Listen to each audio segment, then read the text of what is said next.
यह महिला अपनी दोस्त का ताबूत खोलती है, लेकिन तभी उसे एहसास होता है कि वह लड़की मरी ही नहीं है।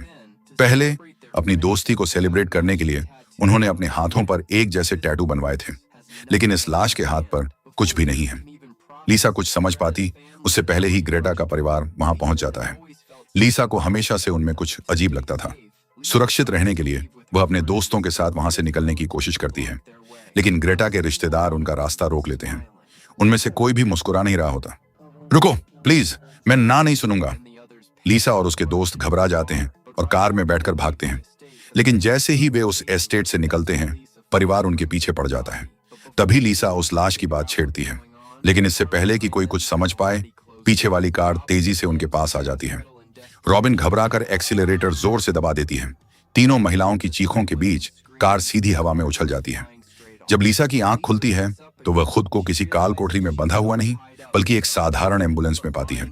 जैसे ही वह पूछने वाली होती है कि क्या हुआ, तुमने हमें डरा दिया था, हमने तुम्हें हॉस्टल के पास छोड़ा था और वो बस हमें पकड़ने की कोशिश कर रहा था।